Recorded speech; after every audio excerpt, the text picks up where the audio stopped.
All right. Welcome back. Well, let's get right to it because I want to use all the time I possibly have in the next 10 minutes to talk with Lieutenant Colonel Sargis Sangari. You've heard him before. He is the founder of the Near East Center for Strategic Engagement, and he joins me now to talk about the Syrian situation. Sargis, just start out. I mean, was this expected, or who saw this coming, and how did it all happen? Yeah, much appreciated, Jeannie. We may not have seen it as average Americans worried about local politics, but it was pretty much seen coming, given the fact that Hezbollah was retreating out of Syria because of the operations that Israel was conducting against them. Iran actually did warn Assad just a couple of weeks before the initial offensive started that this is coming. And Assad understood. Even the Russians warned him almost a month prior, and some of the support requirements that they offered, he rejected them. Now, the Ukrainians were on the ground actually training the Syrian opposition on how to use drone weapons against the possible Assad regime. And the way it helps out Ukraine in this case is, of course, if Russia is more preoccupied with worrying about its ports and what it needs to do in order to secure those two ports it has in Syria, then it's going to be much more preoccupied there than having to worry about maybe using those naval assets somewhere in its fight to leverage against Ukraine. So most of the players in this, and of course, Assad is no longer in the country now, and you see this split that's taking place, especially Syria now will be possibly split, at least we know in 3 different primary sectors, possibly even up to 5. Wow. And is that based off of religious affiliation, or is that more culturally defined? It's politics. It's basically how the papers are being settled. The first thing that, of course, Israel did was expand into the zones into Syria.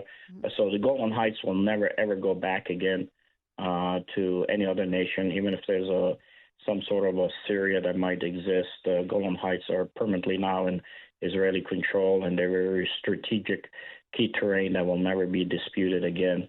Okay, so Israel, I mean, in defiance of a 1974 UN agreement, it basically is now occupying the Syrian Golan Heights, and you say that that's going to continue, and they will not give those back. Yeah, in this type of fight, when a government collapses or it takes territory, you sit on it and keep it.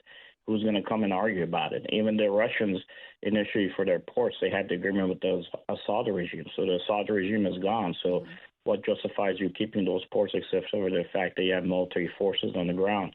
The Druze now have also asked the Israelis to come in and further expand into the region and annex the areas that are in Syria that the Druze lie on. And I think that probably will happen. So you might see an expansion of the Israeli borders.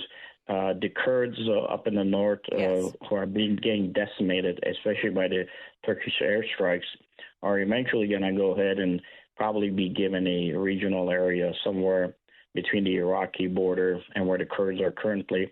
And given the fact that there's a lot of possible attacks now and probably a destability of Iraq in 6 months from now, that there might be a compromise, at least give a location for the Christians to be able to administer themselves. Of course, they would have to choose a leader amongst themselves right now, and you'll probably at least see 3 possible regions that are going to be under self-control by the Kurds, the Christians, whatever that coalition looks like, and the Druze under the protection of the Israelis. So essentially, this guy, Abu Muhammad al-Jawani, the former leader of the Hayat Tahrir al-Sham, which is obviously was one of the largest rebel groups. He's the one who mounted the offensive, apparently, or is getting credit for mounting the offensive and taking Assad out. Assad been in there. His family had been in there for 50 years. So, I mean, this is a pretty significant thing for him to be able to do. Now, his background, obviously, Islamic State and then Al-Qaeda, and he apparently cut ties with those. That's what I'm reading. And he's saying all the right things according to all sorts of reports. And I was listening to Al Jazeera when I was in Germany because, it was them or BBC. And I just got in touch with the Al Jazeera program. I was like, okay, what are they saying? And they say that he's saying the right things, but they're just really not sure about him. Are you saying that Al-Jawani, at the end of the day, And by the way, he's changed his name. Unbelievable. He changed his name to Ahmad al-Sharar. I don't know why, but I guess that's what he did. But are you saying at the end of the day that he may control just a portion of Syria and the rest will be led by other folks? Like the Christians will have their own part that they are in charge of? Well, that's a plan, right? But not everybody's right in on the plan, and there's going to be much more bloodshed. What's going to happen is the Kurds are going to use the excuse that we're getting pummeled and we need our own regional area to kind of finally let those 40,000 ISIS go. And those 40,000 ISIS are going to pour into Mosul in northern Iraq, which is the reason why initially, as soon as the war in Syria basically broke towards the Islamists, I would say most of them are. No difference between them. They could say the right things, but that's what they are. The U.S. CENTCOM commander, General Kurala, did visit not just the forces on the ground, but he also visited the Syrian Democratic Forces that also have ties to Islamic elements in Syria, and then flew directly into Baghdad and sat down and met with the Prime Minister there, Mohammed al-Sudani.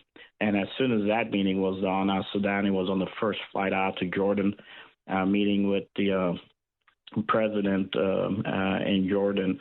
And then, of course, that led to the Jordanian king flying out to UAE and having discussions as to what's going to happen with the realignment when it comes to Syria and Iraq.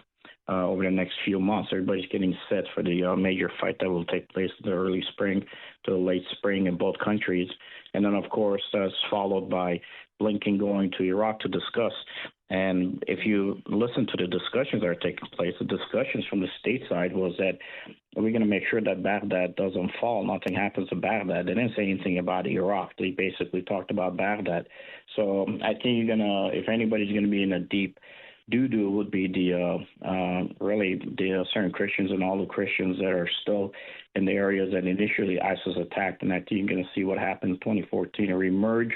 You may see the skirmishes different, maybe, but I think going back to the initial plans that the U.S. has for Iraq, where you had a Sunni sector that was much more bolstered, and then you have an issue with a possible Shia sector, and all this is dependent on whether or not President Trump comes in and decides to conduct military operations at a level that Iranians had never seen that may lead to an Iranian regime falling from all the kinetic operations against him. I mean, we're dropping now 40-pound buster bunkers on Yemenis targets.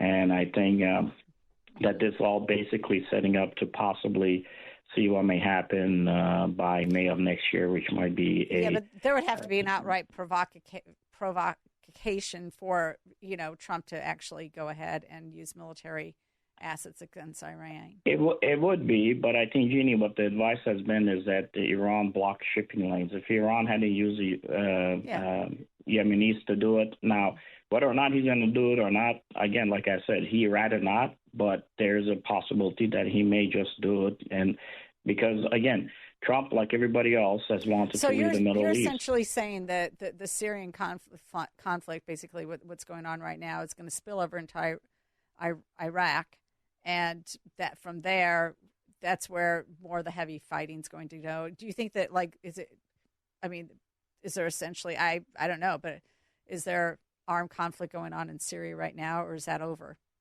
No, there's still fighting taking place. Turkish planes are hitting Kurdish. Well, yes, and Israel's got bombing raids Yeah. going on as well. But I'm Correct. talking about amongst the Syrian forces. No, Assad's forces have all. I think one thing people need to pay attention to is that Assad's brother, who had broken away from him a while ago, didn't leave. So he's somewhere in Syria, right. and a lot of the military guys are there too still. I'm sorry, I've got to leave it right there. I thank you so much for that update, real quick update from Sargis. I really appreciate you coming on tonight. And we'll be right back with the real story. Thank you so much. Hang on, audience. We got much more to talk about.